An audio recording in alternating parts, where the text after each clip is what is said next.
Well, my whole family is Christian, so even all my extended family are Christian, and so I've always had a really nice childhood. Whenever my family were around, everyone was Christian, and so the kind of questions like, does God exist, and like, did Jesus really die, were just believed. Like, there were never questions, and so I never doubted. I realised that I knew of God, I could believe this, but I didn't know him, and that was like the big difference. I had this kind of gap where I didn't have a relationship with him. I just kind of, and so I've come to believe that he like wants me to be a Christian, and that he's in it for me, and that he can forgive my sins, and that it's what it means for me rather than just as a whole. Because I want to be able to kind of say that I'm a Christian. I want to live out the kind of beliefs that I've grown up with, but I haven't actually been able to like fulfill in a way, because I haven't had that personal relationship with God. And I just want to be able to actually live for him, because I know that he's in control now. Well, I think the main thing is that I always like have this hope and the certainty that I don't have to be worried about what's going to come next. And so like when I was doing my exams, and I didn't fail or anything, but I was worried that I didn't know what was going to happen after I did them. But then I realised that actually I don't need to be worried, because God's got a plan for me, and whatever God's got a plan for me is actually better than anything that I could plan. So it's kind of this sort of everlasting kind of sense that I'm never going to have to worry about what's in the future, because it's going to be God's plan, and his plans are the best for me. And then obviously that I have heaven at the end of everything, so I've got this kind of, this like sense of hope. And it's nice, because I don't have to worry about what results I'm going to get or anything. And I know that like work and like academic stuff and career, although that's like a big part of my life, it's not what life is about. Oh, well, I'm just 79. I was born in Ireland in Tipperary. Basically for the first 5 or 6 years of my life, we were living with my mother's parents, and my mother and her father was a Church of Ireland clergyman there. My parents were not religious at all. Since coming to live with Kitty and Andy and coming to Grace Community Church, I have then become much more involved with religion, which is very good. They have been very supportive and very comforting to me and encouraged me. And Grace Community Church is also encourages one, when I can, or when I've got a lift here and things, I come to the services here, which is lovely.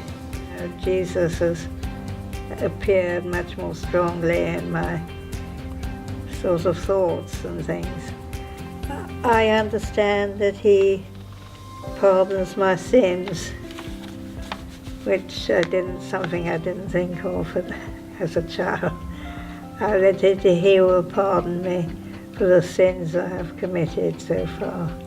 Well, that makes an enormous difference, really, yes, because one almost automatically, sins is something one does, it's almost unavoidable, I think. It's just such an enormous sort of support and sort of blessing on one's life. I'm the eldest of 3 children. Christianity's always been at the centre of our home. Like, we always go to church every Sunday. There's always been a God in our life. And growing up, it's been like, ever since I was born, Christianity's been at the centre of us. Life's like quite busy, lots of homework, and I play quite a lot of sports, so lots of things going on. Well, I've come to believe that there is a God and Jesus did die for our sins. Like, reading the Bible's become more of a habit for me now. And listening more and understanding more in services has sort of helped me to come to believe that there is a God. I've just come to think that, I'm old enough now to make up my own decision. I myself want to become a Christian.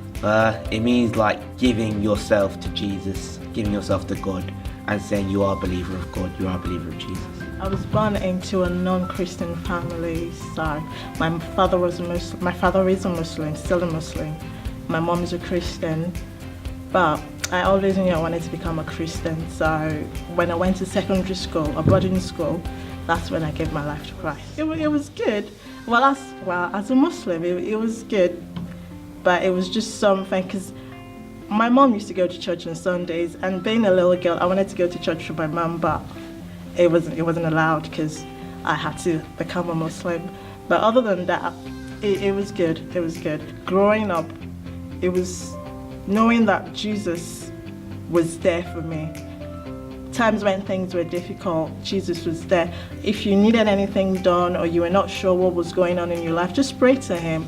Just going to church that excited me, singing, dancing, praise and worship, that was what I wanted to do, and I was enjoying that. So I wouldn't say anything really changed, but it was just good to be in his presence. I had friends, I had people that we used to go to church together, we used to talk about Jesus.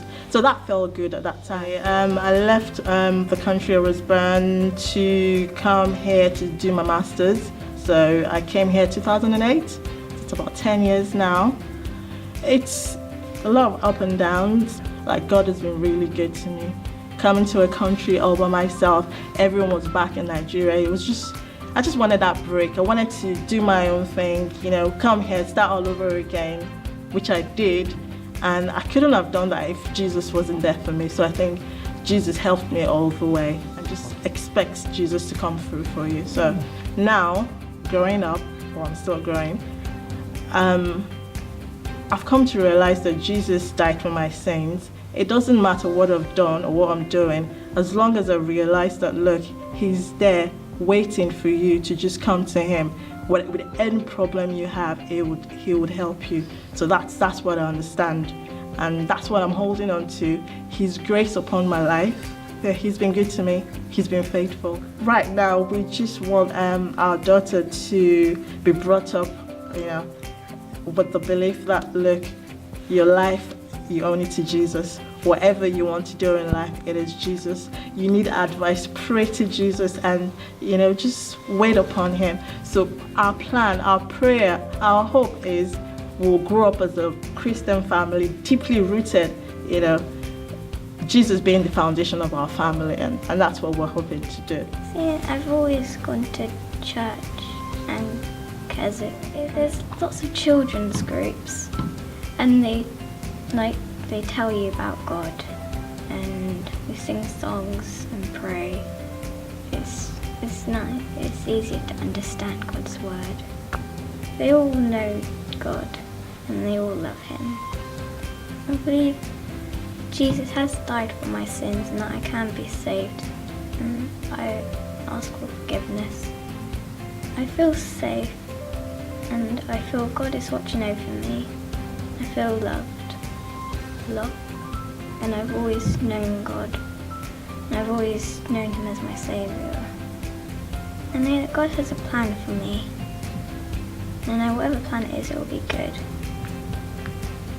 And so I feel quite happy about whatever my future will be. I had a pretty good childhood. I come from a good family, loving family. Not a Christian family, not a religious family at all.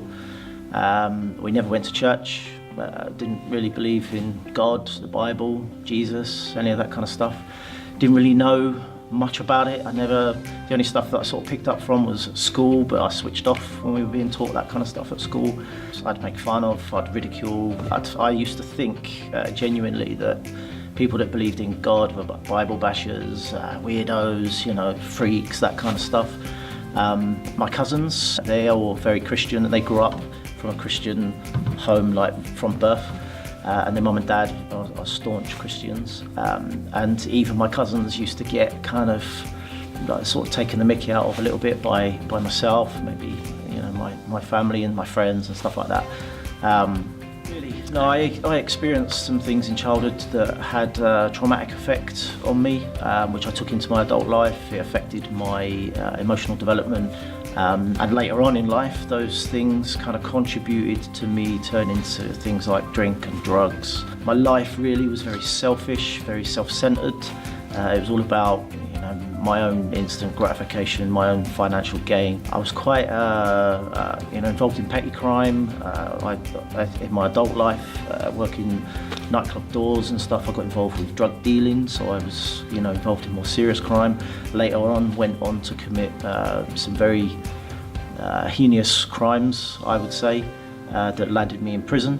Ended up serving 15 years. On the second time I went to prison, I kind of, for what I went to prison for, was really difficult to kind of accept and deal with. And I was what the judge described me as a broken man, lost everything, and all the macho image and all that kind of tough guy stuff that I kind of lived my life sort of hiding behind was all gone. And it was in Bedford Prison when I was in the segregation unit. Literally, I was swinging. I had my neck in the noose. Staff have cut me down. I tried to kill myself a few times there, which unsuccessful. Thank God for that. But it was at a time when I was at my most desperate that I don't know why, but I cried out to God, and he heard my calls. He heard my cries, and yeah, he answered my prayers. The jail that I ended up in, I actually felt like God had taken me to at this time was Grendon Underwood, which was a therapeutically based prison. I was there for 3 years. And I started to say, do you know what? This Bible has been crossing my path for all these different periods in my life. Maybe it's time I actually sat down and started to read it and get some knowledge from it. Started to pray every day. I didn't know if I was praying right. I just started talking to God because I genuinely thought, wow, there's definitely something there, and I just started to talk to him, praying for my family members to come back into my life, praying for my father and my mother, my sisters, my children, just asking for a sense of direction. What do what do I do? Where do I go from here? What do you want from me? It felt like Jesus had taken me under his wing and had said, I love you. I felt like I had tarnished my soul so deeply with my crimes that I could never be forgiven. Life's pretty amazing right now. When I was in the cells looking out the windows, I was like, I wonder what God's plan is. I don't know where I'm going to end up, where it's going to lead me. I ended up completing my HGV courses, so I've got my licenses now. I'm now working as a HGV driver. I had met my beautiful wife-to-be. I never thought I'd be loved again by a woman, and it's just amazing that that's happened. One of the things I've come to learn is that no sin is greater than any other sin. All sin is equal. The only way to enter the kingdom of heaven is through Jesus Christ. Today, for you guys, I'm going to go and be nailed to the cross. I'm going to have a spear put in me. I'm going to be ridiculed by everyone, but I'm going to do that for you guys. To know that someone has done that for you, I don't think there's any bigger sacrifice that could be given, and you have to love that. You can't not love that. That's a beautiful thing.